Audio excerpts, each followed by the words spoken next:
Olá, concurseiro! Espero que você esteja muito bem. Neste bloco, nós vamos conversar sobre intervenção do Estado na propriedade e atuação no domínio econômico, parte 1. Vamos começar com uma ideia bem importante. O direito de propriedade existe, está garantido na Constituição, mas ele não é absoluto. Em outras palavras, o dono do bem não pode usar a propriedade de qualquer jeito, ignorando a coletividade. O Estado pode intervir sempre que houver interesse público, desde que respeite o que está previsto na Constituição e nas leis em vigor. Pense comigo em uma situação simples do dia a dia. Imagine um terreno urbano abandonado, cheio de mato alto, lixo acumulado, atraindo insetos e colocando em risco a saúde dos vizinhos. Mesmo sendo um bem privado, o poder público pode agir. Pode exigir limpeza, aplicar multa e impor outras obrigações. Percebe como o Estado interfere no uso da propriedade para proteger a coletividade? E por que isso acontece? Porque toda propriedade precisa cumprir a chamada função social. Esse é um ponto que cai muito em concurso. A função social significa que o bem não existe só para atender ao interesse do dono. Ele também deve atender ao interesse da sociedade. No caso do imóvel urbano, cumprir a função social é respeitar o plano diretor da cidade. No caso do imóvel rural, é produzir de forma adequada, respeitar o meio ambiente e as normas trabalhistas. Quando isso não acontece, o Estado pode intervir de forma mais intensa. Até aqui tudo certo? Agora, vamos avançar um pouco e falar da atuação do Estado no domínio econômico. Aqui a lógica é parecida. A regra geral é que quem exerce a atividade econômica é a iniciativa privada. É o particular que abre empresa, vende produtos, presta serviços e assume os riscos do negócio. O Estado, em regra, não deve competir livremente com o particular, mas a Constituição permite que ele atue no domínio econômico em situações específicas. Isso acontece quando há relevante interesse coletivo ou quando a segurança nacional exige essa atuação. Vamos a um exemplo bem concreto. Pense no setor de energia elétrica. Se deixado totalmente sem controle, poderia faltar energia ou os preços poderiam se tornar abusivos. Por isso, o Estado regula, fiscaliza e, em alguns casos, participa diretamente para garantir que o serviço chegue à população de forma adequada. Mesmo quando não atua como empresário, o Estado interfere na economia por meio da regulação. É o que acontece quando uma agência reguladora fiscaliza uma empresa ou quando o PROCON aplica multa por prática abusiva contra o consumidor. Você já recebeu uma cobrança indevida e procurou o PROCON? Isso é o Estado atuando no domínio econômico para equilibrar a relação entre empresa e consumidor. Perceba o ponto central. Seja na intervenção na propriedade, seja na atuação no domínio econômico, o objetivo do Estado é sempre proteger o interesse público, promover justiça social e evitar abusos. Guarde essa ideia. O Estado não intervém por vontade própria. Ele intervém porque a Constituição autoriza e porque existe uma finalidade pública a ser atendida. Esse raciocínio é essencial para resolver questões de concurso com segurança. Agora, a parte 2, sobre intervenção do Estado na propriedade e atuação no domínio econômico. Agora que você já entendeu a ideia geral, vamos caminhar juntos para as formas práticas de intervenção. É aqui que as bancas costumam apertar um pouco mais, então vale atenção.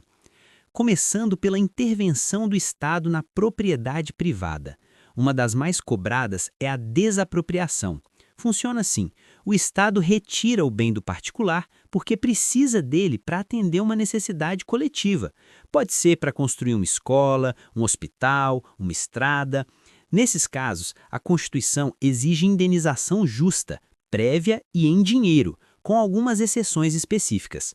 Já pensou se o governo pudesse simplesmente tomar o imóvel sem pagar? Não faria sentido, não é? Outra forma é a requisição administrativa. Essa aparece em situações urgentes. Imagine uma enchente, um deslizamento ou uma calamidade pública. O Estado pode usar temporariamente um imóvel, um caminhão ou outro bem particular para socorrer a população. Se houver dano, o proprietário será indenizado. Aqui a urgência fala mais alto. Temos também a servidão administrativa. Nesse caso, o Estado não tira o bem do dono, mas impõe um uso parcial. Um exemplo bem comum é a passagem de fios ou a instalação de postes de energia em um terreno privado. O proprietário continua sendo dono, mas precisa permitir aquele uso em benefício do serviço público. As limitações administrativas também são muito importantes. Elas são regras gerais, impostas a todos. Pense nas leis de zoneamento urbano. Você não pode construir qualquer tipo de prédio em qualquer lugar da cidade. Existem regras de altura, de finalidade do imóvel, de impacto ambiental. Tudo isso limita o uso da propriedade para proteger a coletividade. E temos ainda o tombamento. Aqui, o Estado protege bens de valor histórico, cultural ou artístico. Imagine um prédio antigo, que faz parte da história da cidade. O dono continua sendo proprietário, mas não pode reformar ou demolir livremente. O objetivo é preservar a memória coletiva. Agora, vamos falar da atuação do Estado no domínio econômico. Além de atuar diretamente em situações excepcionais, o Estado interfere de forma indireta. Isso acontece principalmente por meio da regulação e do fomento. A regulação ocorre quando o Estado cria regras, fiscaliza e controla determinadas atividades econômicas. As agências reguladoras fazem muito isso. Pense em telefonia, energia elétrica, planos de saúde. O Estado estabelece padrões mínimos para garantir qualidade e proteger o consumidor. Já o fomento é diferente. Aqui, o Estado incentiva, estimula comportamentos. Um exemplo do dia a dia são os incentivos fiscais para empresas que se instalam em regiões menos desenvolvidas ou que investem em inovação. O Estado não obriga, mas cria vantagens para direcionar a economia.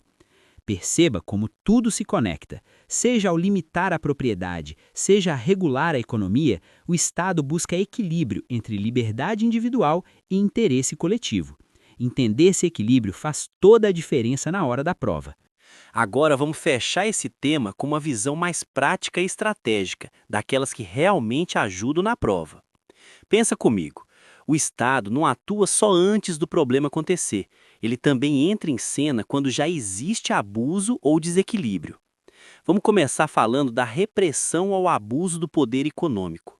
A Constituição determina que o Estado deve combater práticas que prejudiquem a concorrência e o consumidor. O que isso significa na prática? Significa impedir cartel, monopólio abusivo e combinações de preço. Imagina uma situação bem comum.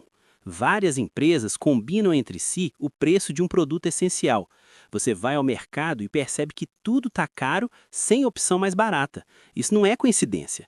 Nesses casos, o Estado atua por meio de órgãos de defesa da concorrência, investiga, pune e aplica sanções. Essa é uma intervenção direta no domínio econômico para proteger você, consumidor. Agora, presta atenção em outro ponto muito cobrado.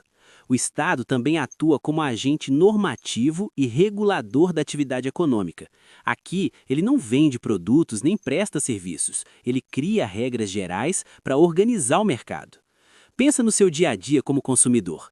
Quando você compra um produto e tem direito à informação clara sobre preço, garantia e prazo de entrega, isso existe porque o Estado criou normas para equilibrar essa relação.